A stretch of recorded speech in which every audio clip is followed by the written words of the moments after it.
Hi, I'm Josh, and I am recording this October 31st, Halloween afternoon. October 13th marked the 7-year anniversary of when I posted my first YouTube video, so I thought I'd do a little kind of personal and YouTube update here.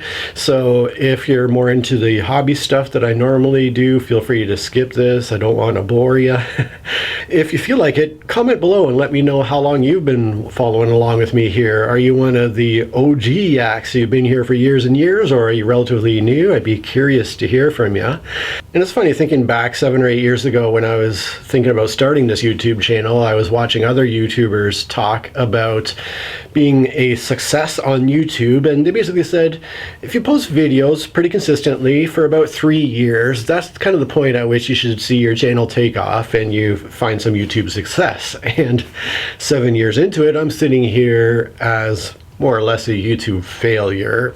If you want to look at YouTube in terms of subscriber numbers, ad income, which for me doesn't exist, that sort of thing.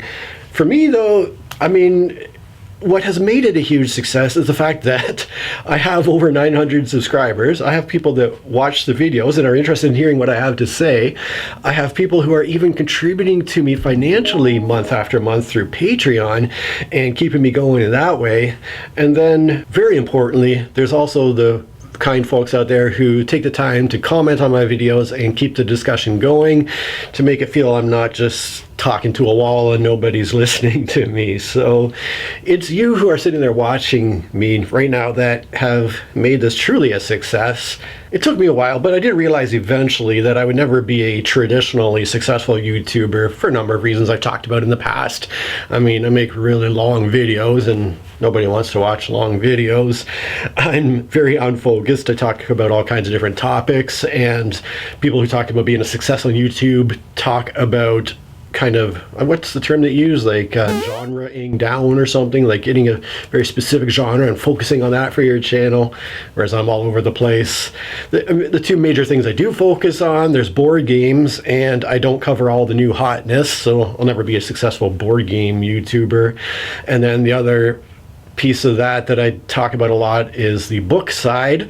And in a world of booktube where the respectable fashion is a blazer over a t-shirt, somebody with a colorful mohawk who talks a lot about fantasy books probably isn't going to be taken very seriously in the highfalutin booktube sphere. So, you know, a lot of things are stacked against me for being a popular channel, but, you know, I've never been interested in dancing to the ever-changing YouTube algorithms. And so here I am today with 914 subscribers after 7 years, trying to get to that magic 4-digit number.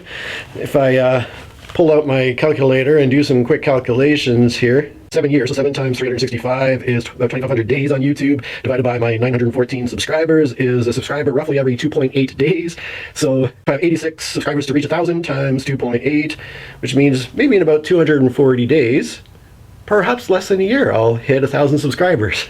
But here's the weird thing. Over this past year, my subscriber count has pretty much decreased as fast as it's increased. So every time I gain a couple of subscribers, I lose a couple, which if people are unsubscribing because they're not interested in watching my content, that's fair enough. But I hear a lot of other YouTubers talk about YouTube for some reason automatically unsubscribing YouTubers from channels. So please do take a quick look. Make sure you're still subscribed to my channel, just in case YouTube has unsubscribed you. I'm not sure why that would be happening, if it's a bug or a glitch, or if YouTube is trying to subtly steer people towards content they think will be somehow more profitable for YouTube. I don't really know what's going on there, but give it a quick check. Make sure you're still subscribed. In terms of personal updates, as my longtime subscribers will know, the past 4 years has been really especially challenging for me ever since my wife left. It's been an incredibly difficult time. This year I've faced a couple of big challenges. In the springtime it was my health, which resulted in me being hospitalized for several days in mid-May. And then basically as soon as I got out of the hospital in mid-May, I found out that I was facing either having to remortgage my house or basically losing the house. So for about 4.5 months, from mid-May till right around the beginning of October, I was just desperately trying to get something worked out for that. But thankfully, I finally was able to lock into a mortgage that I can semi-afford, that's locked in for at least the next 5 years, which is great timing because in 5 years, that should represent the time when my youngest son is graduating from high school. And at that point, hopefully both my kids will be moving on to whatever they're doing post-secondary, and then maybe I can sell this house and downsize and simplify. That's fantastic news, but I've been riding just a huge wave of anxiety for the past 4.5 months as I've been trying to get all that sorted out. And after that massive anxiety kind of cleared away when the mortgage stuff was settled, filling in the void was just this massive depression that, I was like energized on this terrible energy of anxiety, and then when that went away, my mood just crashed, and I've been dealing with kind of worse than usual depression, which I feel isn't right because I should be happy that things have kind of worked out for me at this point with what's going on around with my house and everything else. But that's the brain for you, I guess. Gonna do what it's gonna do. So basically, as soon as I got the mortgage stuff sorted out, the next big project I took on was a board game auction. So one of my longtime supporters, who's a local gamer, approached me about auctioning off some games. So I threw in a bunch of my own games, and I just yesterday launched a board game auction on BoardGameGeek.com. I'll try to remember to leave a link for that auction in this video so that if you're interested in maybe purchasing some games, you can go ahead and do so. It's mostly geared towards locals here, if you're local to the Cambridge, Ontario area, just because the cost of shipping these days is wild. I was looking up a game for somebody who is in California, and when I entered all the package size and weight approximations into Canada Post, their website, the cost of shipping to California came through at $127. So I was like, this is just wild. But, if people are willing to pay for the shipping and they're buying more than just like a little $5 game, then I guess I'd be willing to package it up and ship it out for them. But this is the big project I have ongoing at the moment. Once this is all wrapped up, then I don't have anything big on the go, and I can finally maybe take a breath and relax a little bit. Now, it's not all good news with my health, though. So, there's always something when it comes to my health. And this time around, I've been dealing over the past year or so with what I'm told is extremely high cholesterol levels. And so I've been trying to make some changes with my diet, as well as a cholesterol medication that has been increased over time. However, that hasn't made a big difference. I still am what my family doctor referred to as a ticking time bomb. So when these efforts didn't do much to lower my cholesterol, the doctor referred me to a lipid clinic, which I didn't even know was a thing, but I had to go to an out-of-town hospital, to their cardiovascular wing, and go to their lipid clinic where they could kind of take a closer look at that situation. And what they said to me was, I'm at a very high risk of having a heart attack sometime in the next 10 years. So they're going to do some more blood work. They're going to possibly start me on a second cholesterol medication. And I'm going to keep seeing what I can do about taking all the fun stuff out of my diet. But a combination of sort of being locked into my house for the next 5 years and then possibly facing a changing life situation in 5 years, and the fact that anywhere from tomorrow until 10 years from now, there's a very high chance that I'll have a heart attack, unless the medications can get that situation sorted out. I started thinking, well, what are my goals? I finally have all the separation and divorce stuff behind me. I finally have the house stuff behind me. I've got a bit of time ahead of me now to think, what do I want to do over the next 5 years, 10 years, or whatever? So specifically with my channel, first of all, I'm thinking what I'd really like to do is, first of all, I'd like to catch up on my videos because I'm chronically behind with my board game videos. I'm always posting them about a month, 6 weeks later than I really want to be doing them. I have one book video that I still need to do as well to catch up on. So once I get caught up on videos, I'd really like to get to a point where I'm able to release maybe one more video a month without having to increase the amount of time I spend editing. So a couple of goals to achieve that are, first of all, I finally have a computer that isn't a piece of garbage. I've been using basically a 10-year-old Microsoft Surface Pro 1 that you know, can barely handle video stuff, and I've been trying to do all my editing and video work on that. But I recently did a trade with one of my brothers where I painted up a bunch of figures for one of his board games. What the heck's the game called? I'll have to put the name of it on the screen here.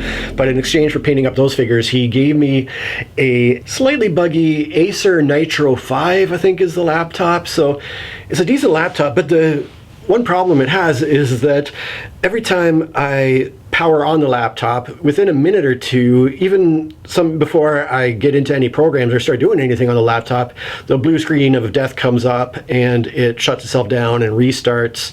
And after doing that 1 to 2 times, then usually it's good to go. Then there's no other problems the rest of the time I use it until the next time I turn it on to use it again. So if there are any computer whizzes out there, let me know what that issue could be. But anyways, aside from that, it seems to be a good laptop. So one thing I'm hopefully going to be able to do is get a better video editing software. So I've been using a free version of Wondershare Filmora, which is the combination of the software I'm using plus my computer has made that my video editing has been very labor intensive. It takes a long time to do.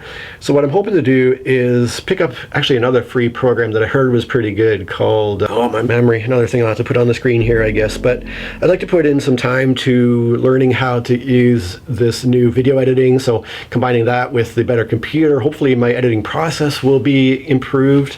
And I really would like to make shorter videos to help myself out in that regard too, just because it's really hard to keep up the amount of time it takes to edit these very long videos. So if I can do a better job at editing myself, when I talk about books especially, there's no need for me to spend an hour talking about a book. Nobody's going to watch that to begin with. But if I can condense that, if my board game videos, I can kind of shorten the amount of time I spend talking about each game by a little bit, that'll help out. And then that'll allow me to do other videos besides my once a month board game roundup and my approximately one book I read a month, the review I end up doing for that. So I have a huge backlog of various tag videos that I thought looked fun, that would be fun for me to do. So I'd like to maybe start getting through some of those. There's other specific things I'd love to talk about with regards to books and games and all that fun stuff. So if I can get to the point where my videos are shorter and I'm able to start releasing perhaps an extra video a month, that would be fantastic. That's kind of a goal that I have for my channel. As far as my personal goals go, in terms of what I'd like to accomplish over the next 5 or 10 years, first of all, if I have kind of a long-term goal of selling this house in about 5 years, at this point, I think this house is around a 25-year-old home, thereabouts, and I've raised 2 boys in it, and it is desperately in need of a paint job. Every room of this house needs to be painted. I've never done any house painting before, but I thought, you know, if I just take it slowly, tackle it a room at a time over the next 5 years, maybe I can get my house painted up. The carpets all need to be replaced too, but that's beyond my skill level. But anyways, that's a project that I really should start into at least. I'd really like to start doing some writing, which that is something that I discovered when I've attempted it in the past, requires just long periods of very quiet focus, no distractions around, which, you know, when you're a single parent, that's next to impossible. Although I do only have 50% custody of my children, so 50% of the time I do here have on my own, although that's a lot of the time where I spend catching up on other things. But I was thinking, if I spend less of my time being a passive consumer of media, and very specifically, I spend a lot of time on YouTube. I don't use any other social media, but when it comes to YouTube, there are so many channels on YouTube that I love to follow. There's so much interesting stuff on there that I can just spend endless hours on YouTube. And the problem is, the more time I spend as a passive consumer of media, the less time that I get to be a creator. So, you know, I hate to abandon channels that I've been faithfully following, but I also do want to be more active and more creative when it comes to what I'm doing. So hopefully I can have the energy I require to be able to not just sit and passively watch videos and be able to actively do things. That does require a certain amount of mental and physical energy, which is another struggle I've been having recently, is my fatigue levels are just really kind of overwhelming, and I guess that kind of goes hand in hand with the depression too. But boy, the fatigue has been rough. And I also got to thinking, now that I have a decent computer, if I'm going to be spending entertainment hours in front of screens with media, then I might as well be an active participant in what I'm doing, in terms of I can finally start maybe exploring the whole world of video games now that I have a computer that can handle that sort of thing. So I've been very excitedly watching videos I get on YouTube about the best video games out there in all sorts of different genres: open world RPGs, flight simulators, racing games, space games, everything that I can get hold of, and then going to Steam and making a huge wish list on Steam there. So I would love to start doing that a bit more, especially since my whole board gaming world is, like you see from month to month, I am getting games played. Roughly twice a month I'm getting some two-player gaming in with Paul, which is awesome. And then maybe another 2 to 4 days a month I'm getting some gaming in with my kids, but that still leaves a lot of days in a month where gaming just isn't happening at all, other than the little puzzles I like to do daily, like the chess puzzles on my chess app and the word puzzles online like Wordle and Knuckle and Connections and all those various word games. But in terms of, actually playing games, I see video games as an opportunity for me to just kind of be able to get into some really fun stuff without having to find people to do it with. So I think that in my community section of my YouTube channel, you'll probably be seeing some requests for recommendations. I'll start off today with, if you were just starting into the massive world of video gaming right now, what's the first game you would love to play? What's the one game where you just wish you could experience it again for the first time that you'd like to recommend to me? I'd love to hear about that. And then the other more active creative hobby too is the miniatures painting. That's something I would like to start doing a little bit more regularly again. After spending quite a few hours painting those figures for my brother, I thought, this is something I could be doing more again for myself, because it's kind of something I can do actively while I also have YouTube videos playing in the background. So if I am going to be sitting and watching videos on YouTube, I might as well be painting at the same time. So let me see, we got house painting, we got writing a book, we have getting into some video games, making more YouTube videos, and then I guess the last component that I really should add to my life are physical things that improve both my physical and mental health. And so we have exercising, which kind of fell off over the summertime, which I'm at least getting back to the gym again to do weights. But with the cardiovascular thing, I really do need to incorporate more cardio somehow into my life. And then it's not a great time of year for it, being fall now, but at least when spring and summer comes around again, I really feel like I should spend more time outdoors in nature, because I think that's really a big component to the sort of modern epidemic of anxiety and depression that you see. Is one thing is isolation from other humans, with fake interactions happening through social media and online and stuff. People are not connected to other humans, and they're also just not out in nature as much as they should be, including myself. And I really think that disconnecting from screens, literally touching grass and trees and being in nature, whether it's picking up the sport of mountain biking again, which I haven't done in years, or just being out walking in the woods or wherever I can find. That's just, I think, an important part of both physical and mental health. So yeah, these are all things that I have in the back of my mind as things I should be working towards. Whether I get to that or not, we'll see what happens, but I'm sure I'll keep you in touch as time goes by. And more than anything else, thank you for being here with me, for supporting me in whatever way you support me, whether it's Patreon or just being here and watching my videos. Oh, speaking of Patreon, they have made some changes recently to, I don't know if I should end this video on a rant, but if you're thinking of supporting me through Patreon, don't do it through the Apple app.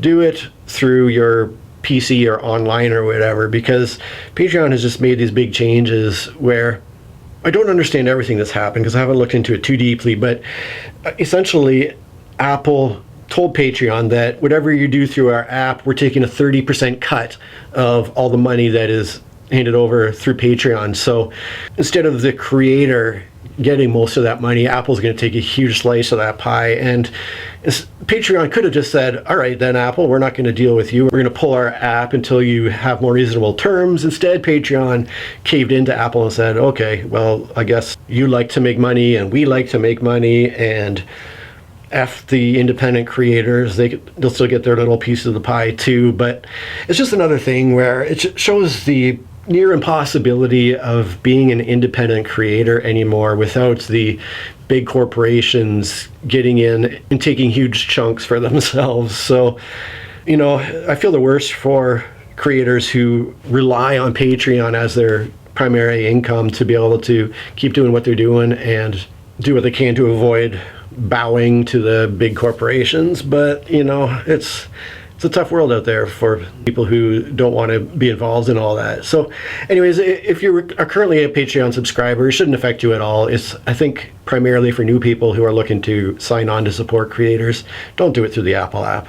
I will say that my Patreon supporters make a legitimate difference in my life. If you want to support a YouTube creator and know that you're not handing over money to somebody who's already making tons and tons of money through ad revenue and sponsorships and other stuff, I could be your guy, because the money I get through Patreon literally is my hobby budget. It's what allows me to buy books, buy board games, buy paints for minis and all that sort of stuff. So anyways, I was supposed to end by thanking you, and thank you. Appreciate you. Love you. Catch you again soon with either a board game or book video. Cheers. Hi, I'm Josh, and I am recording this. And they were saying that, you know, you post videos fairly, what the hell? As far as my personal goes, so I think that in my community tabs, in enough to really, we're not going to go through and deal, we're not going to